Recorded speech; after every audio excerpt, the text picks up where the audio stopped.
Assalamualaikum warahmatullahi wabarakatuh. Perkenalkan, nama saya Fandi Arifin dari Prodi Manajemen Universitas Muhammadiyah Riau. Di sini saya akan menjelaskan beberapa rumus seputar Microsoft Excel. Yang pertama, saya akan menjelaskan mengenai rumus sum. Rumus sum ini digunakan untuk menjumlahkan beberapa nilai yang ada pada suatu data. Nah, di sini saya akan mencoba menjumlahkan keseluruhan nilai IPK yang ada. Langsung saja, coba saya kasih warna dulu. Terus rumusnya sum, terus kita blok sel yang ingin kita jumlahkan, lalu tutup kurung. Nah, di sini kita bisa lihat jumlah nilai IPK dari sel G6 sampai G15 yaitu 30,44. Selanjutnya, saya akan membahas mengenai rumus concatenate, yang mana rumus concatenate ini digunakan untuk menggabungkan dua sel atau lebih serta menggabungkan teks kata pada Microsoft Excel menggunakan fungsi concatenate ini. Nah, di sini saya akan mencoba menggabungkan kata yang ada pada sel D4, E4, dan F4. Nah, caranya sama dengan concatenate. Di sini tidak ada batasan ada berapa sel atau kata yang bisa digabungkan. Bebas kita mau berapa saja. Cuma di sini saya akan menggabungkan 3 buah sel. Klik selnya, titik koma, klik lagi, titik koma, klik lagi. Nah, maka hasilnya seperti ini. Pesawat Garuda Jakarta 001. Nah, bisa kita copy ke bawahnya. Nah, maka hasilnya seperti ini.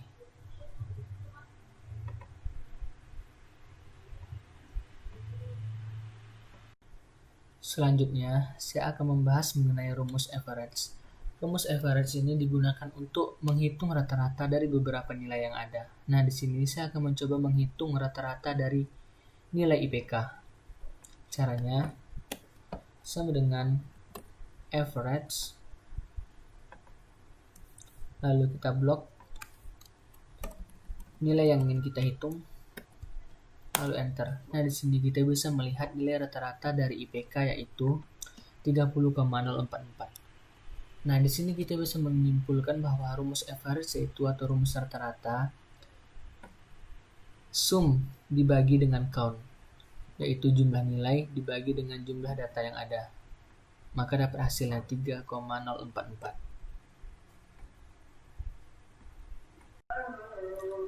Nah, selanjutnya kita akan membahas mengenai rumus if. Fungsi if memungkinkan Anda untuk membuat perbandingan logis antara nilai dan apa yang diharapkan dengan menguji kondisi dan mengembalikan hasil jika true atau false. Nah, di sini kita akan coba mengisi kolom seleksi tahap 1, yang mana kriteria tahap 1 lolos dan tidak lolosnya dinyatakan lolos apabila yang pertama, tinggi badannya melebihi 163, yang kedua, berat badannya melebihi 50. Nah, coba kita lihat rumusnya. Di sini saya menggunakan rumus if and karena dia harus memenuhi kedua kondisi yang diinginkan. Apabila salah satu saja tidak terpenuhi, maka dia dinyatakan tidak lolos. Nah, tabel tinggi badan kan berada pada kolom D, yaitu dari sel D6 sampai D15. Harus melebihi 163. Nah, untuk kolom E, berat badan dari sel E6 sampai E15 harus melebihi 50. Nah, jika salah satu kondisi saja tidak terpenuhi, maka dinyatakan tidak lolos. Coba kita lihat.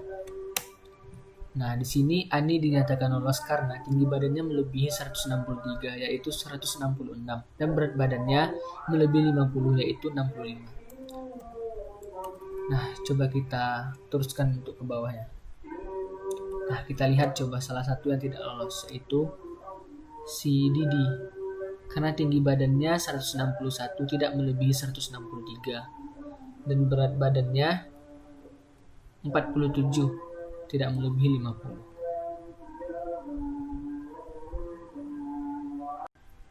Selanjutnya kita akan membahas mengenai rumus count if, yang mana pengertiannya lebih kurang sama seperti rumus sum if. Cuman bedanya kalau sum if itu dia kan penjumlahan. Nah, kalau count if ini dia menghitung jumlah data yang ada.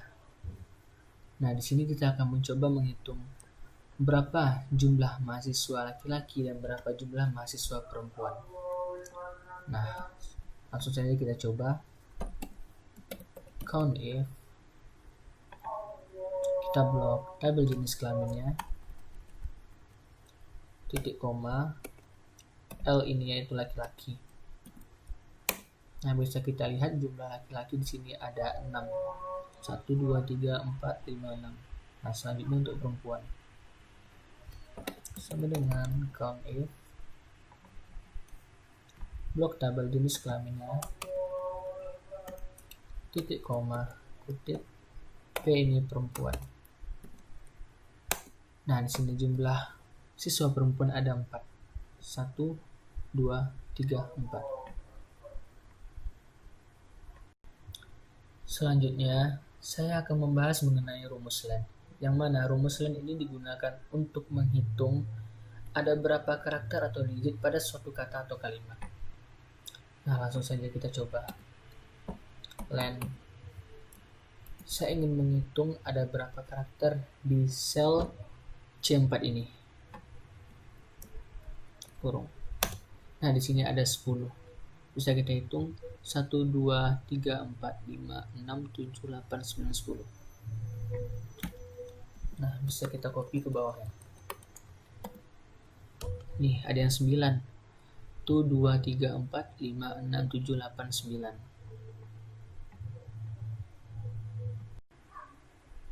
Selanjutnya, saya akan membahas mengenai rumus lower, yang mana rumus lower ini digunakan untuk mengkonversikan seluruh teks menjadi huruf kecil. Nih, langsung saja kita coba rumusnya. Lower. Nih, sel I21 yang sebelumnya huruf besar semua ya, kita konversikan ke rumus lower. Nah, bisa dilihat di sini sel yang warna biru ini bahwa seluruh hurufnya sudah menjadi huruf kecil. Selanjutnya, kita akan membahas mengenai rumus round. Rumus round adalah rumus Microsoft Excel yang digunakan untuk membulatkan angka desimal ke dalam jumlah digit tertentu. Nah, di sini misalnya saya ingin membulatkan nilai IPK ini ke 1 digit di belakang koma. Nah, langsung saja kita coba.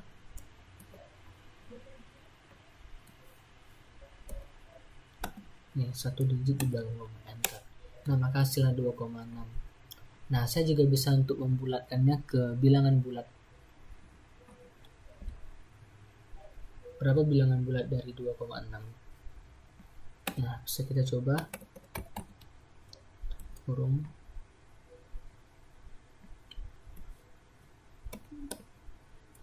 Nih.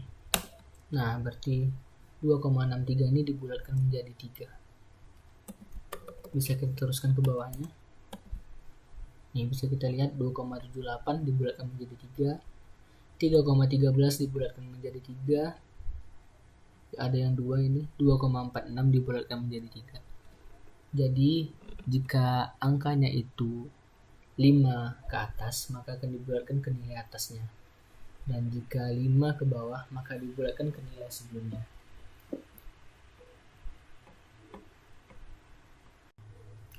Selanjutnya, saya akan membahas mengenai rumus left, mid, dan right. Yang mana rumus left, mid, dan right ini digunakan untuk mengambil sebagian karakter, sebagian teks, atau sebagian kata pada sebuah teks kalimat di Excel. Yang mana left ini mengambil karakter dari sebelah kiri, kalau mid tengah, dan right dari sebelah kanan. Nah, contohnya saya akan mengambil dari sel C10. Coba kita gunakan rumus left, kita klik selnya, lalu kita pilih berapa karakter yang kita inginkan. Sel 4. Nah, 4 karakter awal dari sebelah kiri itu PSWL ada di sini. Selanjutnya right sebelah kanan.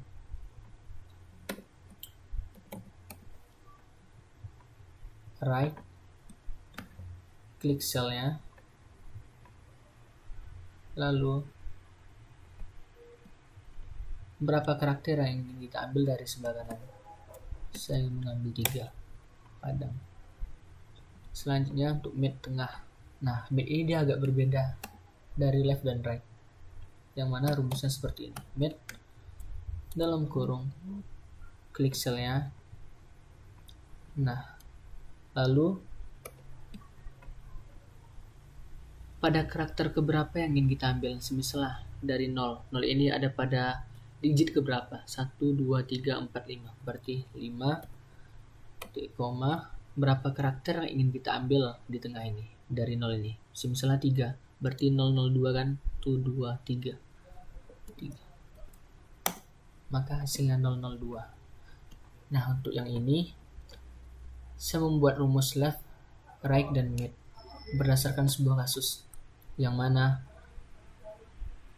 4 digit awal untuk keterangan nama pesawat dan 3 digit terakhir dari sebelah kanan untuk digunakan keterangan tempat, dan untuk yang tengah menjadi kode.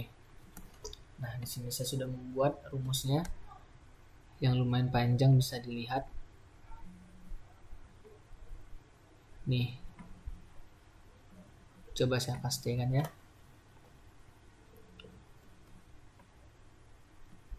Saya ke bawah. Nah, bisa dilihat PSWG berarti pesawat Garuda, PSWL pesawat Lion, PSWB pesawat Batavia, PSWM pesawat Mandala. Nah, untuk right, rumusnya hampir sama seperti left, cuman yang agak berbeda tadi rumus midnya. Nah, JKT berarti Jakarta, PDG berarti Padang, BL berarti Bali, PKB berarti Pekanbaru, nih BDG berarti Bandung. Nah, untuk mid, rumusnya ya seperti yang tadi. Nah, ini saya buat dari contoh sebuah kasus yang ada. Selanjutnya, saya akan membahas mengenai rumus proper, yang mana rumus proper ini digunakan untuk membuat huruf kapital pada huruf pertama suatu kata, dan untuk huruf setelahnya menjadi huruf kecil. Saya buatkan contoh, misalnya Microsoft Excel. Nah, kita gunakan rumus proper.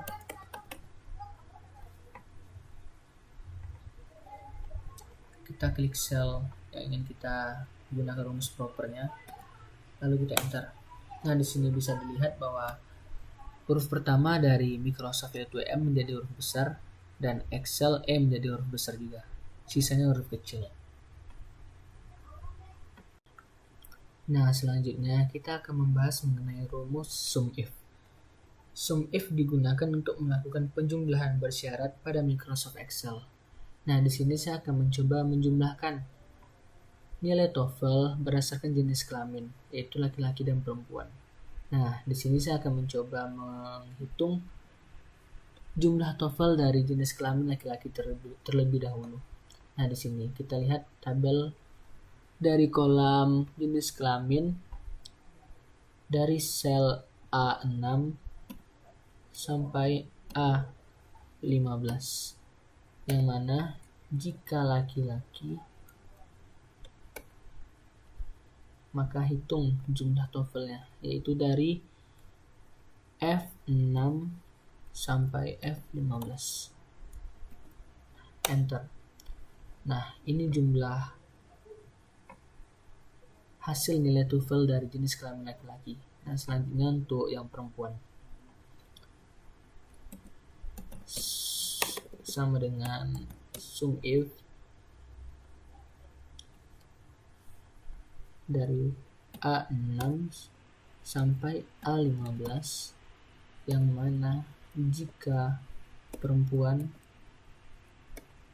kita jumlahkan nilai tuvelah dari sel E F6 sampai F15. Nah, hasilnya yaitu 2124. Bisa kita lihat jumlah nilai tuvel laki-laki lebih tinggi daripada nilai tuvel perempuan. Selanjutnya, saya akan membahas mengenai rumus upper, yang mana rumus upper ini digunakan untuk mengkonversikan semua teks menjadi huruf kapital atau huruf besar. Nah, di sini saya akan mencoba merubah Microsoft Excel yang dari sel I20 yang warna merah ini ke rumus upper. Upper sel I20, tutup kurung, enter. Nah, bisa kita lihat di sini pada sel warna hijau ini, Microsoft Excel, tulisannya menjadi huruf besar semua. Selanjutnya, saya akan membahas mengenai rumus concatenate, yang mana rumus concatenate ini digunakan untuk menggabungkan dua sel atau lebih, serta menggabungkan teks kata pada Microsoft Excel menggunakan fungsi concatenate ini. Nah, di sini saya akan mencoba menggabungkan kata yang ada pada sel D4, E4, dan F4. Nah, caranya sama dengan concatenate. Di sini tidak ada batasan ada berapa sel atau kata yang bisa digabungkan. Bebas kita mau berapa saja. Cuma di sini saya akan menggabungkan 3 buah sel. Klik selnya, titik koma, klik lagi, titik koma, klik lagi. Nah, maka hasilnya seperti ini. Pesawat Garuda Jakarta 001. Nah, bisa kita copy ke bawahnya. Nah, maka hasilnya seperti ini.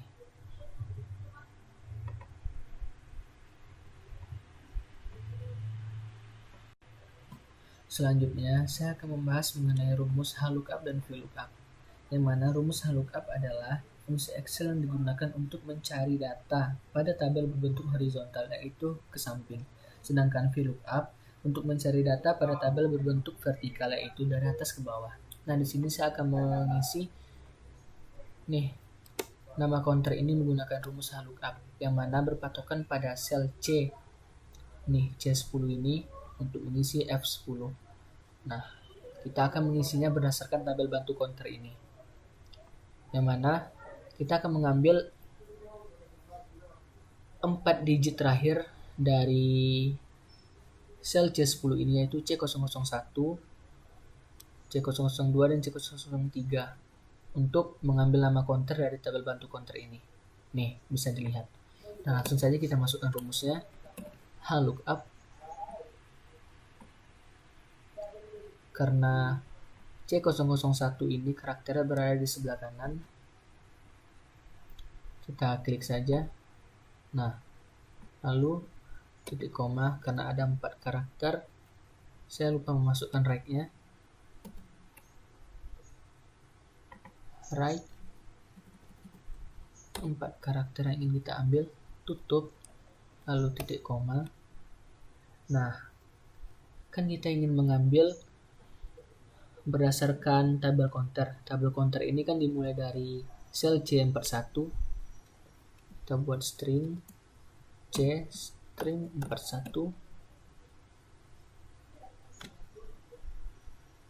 titik koma sampai tabel counter ini sampai F43,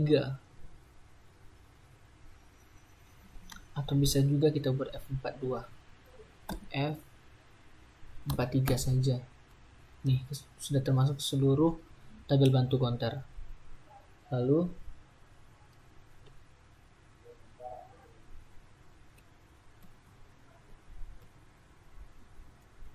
titik koma 2 titik koma 0.